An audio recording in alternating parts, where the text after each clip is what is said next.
Good morning, students. I hope you all are doing well at your places. And today we'll be doing about future tense. देखिए, what is tense? Tense means काल, that tells us the time. And future means जब हम आने वाले काल के बारे में बात करेंगे, that is भविष्य काल. So let's just begin with this future tense. One of the most easiest part of tense is future tense. So the title of our chapter is future tense, right? Now देखिए future tense में क्या होता है. Future tense basically क्या करता है? Future tense it expresses an action event और condition that will take place in future time, जो कि फ्यूचर टाइम में होती है. जैसे कि Hansa will be studying hard, Hansa आगे स्टडी करेगी हार्ड, मतलब आगे मेहनत करेगी. I shall have completed my work, मैं अपना काम आगे कंप्लीट करूंगी. तो tenses they are of future tenses of four types. Again simple future tense, right? Future continuous, future perfect and future perfect continuous. अब देखिए क्या है इनडेफिनिट और you can say simple future tense के बारे में हम पढ़ेंगे. हम सबसे पहले पढ़ने वाले हैं सिंपल फ्यूचर टेंस के बारे में, right? It is used to show an action that is going to happen in future, जो कि नॉर्मल कोई भी चीज फ्यूचर में होने वाली है and it has no real connection, कोई भी कनेक्शन नहीं है उसका प्रेजेंट टाइम से. आज के डेट में कोई कनेक्शन नहीं है. मैं कल जाऊंगी, राइट? तो there is no connection of going to tomorrow and today. They will visit Kanpur tomorrow, वो लोग कानपुर कल जाएंगे, आज से कोई कनेक्शन नहीं है, right? How you can form this simple future tense? Simple future tense में हम सेंटेंस को कैसे फॉर्म कर सकते हैं? फर्स्ट इज एफर्मेटिव सेंटेंसेस, मतलब हमारे positive sentences. He will read these chapters, वो चैप्टर रीड करेगी. Jaya will help us, Jaya जो है हमारी हेल्प आगे करेगी. सब्जेक्ट आएगा, विल और शैल लगाना है हमें, बस वर्ब लगानी है फर्स्ट फॉर्म और ऑब्जेक्ट लगाना है. बिल्कुल सिंपल फ्रेमिंग है ये, right? Next is negative sentence में सब कुछ सेम है, बस नॉट लगाना है. He will not read these chapters, वो ये चैप्टर नहीं पढ़ेगी. जया हमारी हेल्प नहीं करेगी, Jaya will not help us. Subject will और शैल, देखिए ये सब्जेक्ट है, विल और शैल नॉट लगा दिया, फर्स्ट फॉर्म लगा दिया और ये ऑब्जेक्ट होगी, right? Next is interrogative sentences, मतलब आपको क्वेश्चंस करने हैं. When will he read these chapters, वो चैप्टर्स कब पढ़ेगी. When will Jaya help us, क्या जया हमारी हेल्प करेगी? Of course. तो डब्ल्यू एच वर्ड में विल और शैल होना चाहिए. देखिए विल और शैल हो गया, ये जया क्या है? सब्जेक्ट है. हेल्प में हमारी फर्स्ट फॉर्म ऑफ वर्ब है और अस क्या है? ऑब्जेक्ट है. तो दैट मीन्स विल और शैल लगाना है, सब्जेक्ट लगाना है, फर्स्ट फॉर्म लगानी है और object. Next is future continuous, सब कुछ नॉर्मल रहेगा, आईएनजी लगाना है. इसमें क्या होता है? It is use for an action और event that has not been finished, अभी तक फिनिश नहीं है, प्रोग्रेसिव है, चल रहा है. It is in progress at the time in the future. जैसे Sita will be dancing tomorrow at 8 o'clock, कल जो है 8 बजे वो डांस करने लगेगी. She will be dancing from tomorrow, right? अब how you have to form this future future continuous में? एफर्मेटिव सेंटेंसेस, मतलब पॉजिटिव सेंटेंसेस में she will be playing with us, वो हमारे साथ खेलेगी. They will be waiting for you, वो हम लोगों के लिए वेट करेगी. नॉर्मल सब्जेक्ट लगा दिया, विल शैल लगा दिया, वेट आपने देखा, वर्ब लगा दी है, this is verb. Be verbs आपने लगाई है साथ में, यू इज द ऑब्जेक्ट और आपने आईएनजी लगा दिया है. नॉर्मल आईएनजी तो आएगा ही आएगा.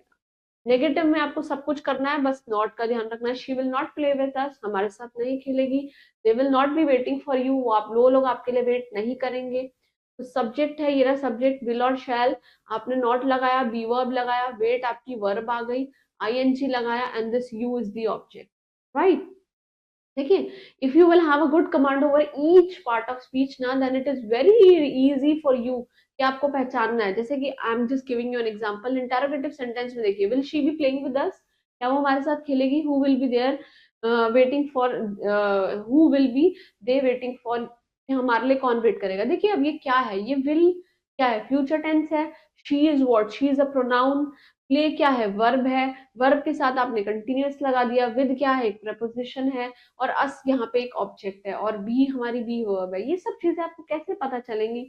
If you have a good command over each reading, each part of speech. जैसे कि आप देखिए डब्ल्यू एच वर्ड के साथ विल और शैल भी लगेगा, सब्जेक्ट लगेगा बी, वर्ब आईएनजी और ऑब्जेक्ट लगेगा, right? Will shall subject be आपने लगाया, उसके बाद वर्ब और आईएनजी और आपका ऑब्जेक्ट आ गया. Next is future perfect. Perfect में आपको हैज और हैव लगाना है. It shows an action which we have to expect that it will be completed at some point of time in the future, में वो खत्म ही हो जाएगा. जैसे by this next year we will have finished our internship, हम next year तक मेरी internship खत्म हो जाएगी. जैसे कि अब हम उसको कैसे फॉर्म करेंगे? अब देखिए एफर्मेटिव सेंटेंस में she will have one the match, वो जो है मैच जीत जाएगी. अभी तक जीती नहीं है, जीत जाएगी. They will have told the truth, उनको ट्रुथ के बारे में बताया जाएगा. तो सब्जेक्ट आ गया, विल और शैल हैव थर्ड फॉर्म और ऑब्जेक्ट आ गया। नेगेटिव में आप सिर्फ नॉट ऐड करेंगे, देखिए not, she will not one the match, वो जो है मैच नहीं जीतेगी। They will not have told the truth, वो ट्रुथ नहीं बताएंगे। तो सब्जेक्ट आएगा, ये रहा आपका सब्जेक्ट। विल और शैल जो भी आपको लगाना है, नॉट लगाएंगे आप। हैव तो आएगा ही आएगा क्योंकि आप परफेक्ट के बारे में बात कर रहे हैं, ये थर्ड फॉर्म है वर्ब की, और ये ट्रुथ क्या है, हमारा ऑब्जेक्ट। इंटेरोगेटिव में will she have one the match, क्या उसने वो जीत लिया है मैच, क्योंकि हम यहाँ पे क्वेश्चन की बात कर रहे हैं। And what will they have told the truth, क्या वो ट्रुथ को बताएंगे। इंटेरोगेटिव है इसलिए we can see these question marks, they are placed at the end of the sentence.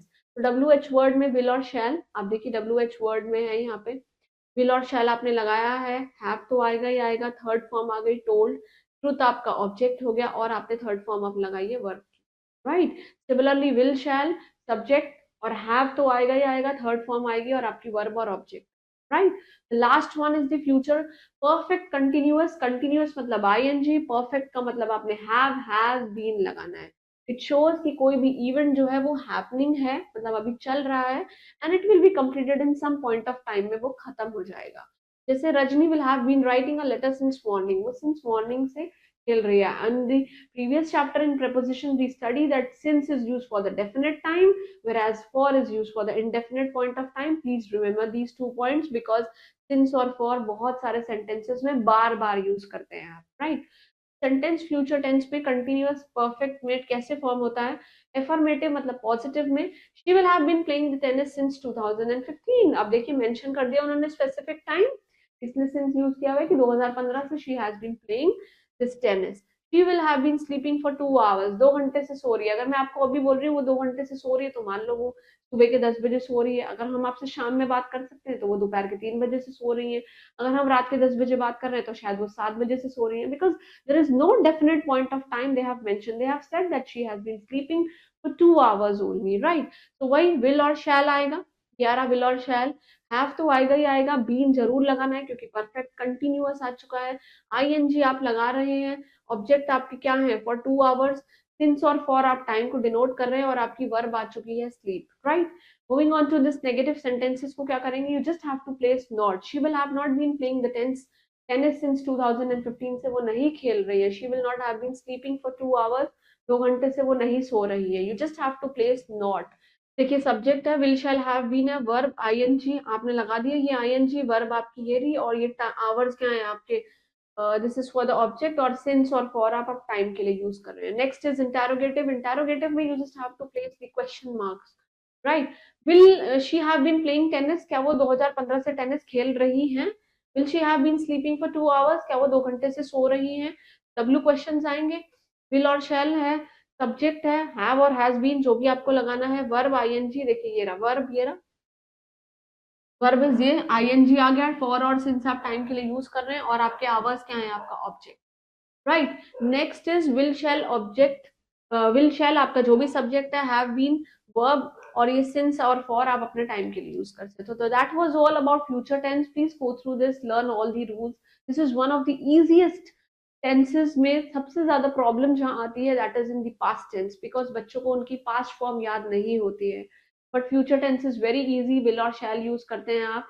Please go through this, learn all the rules, and apart from that please make your notebook in vertical column, make 4 columns in this, right, and write this simple future, future perfect, future continuous, future perfect continuous, and try to write down all the rules, and then try to make at least 10 sentences each in these respective columns, because by doing this activity it will be very easy for you to recognize कि आपको कब have been, कब आपको have, और कब आपको ING, और कब आपको सिंपल विल और शैल लगाना है।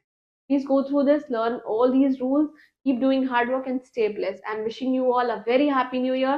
Please stay blessed and a very prosperous year for all of you. And thank you.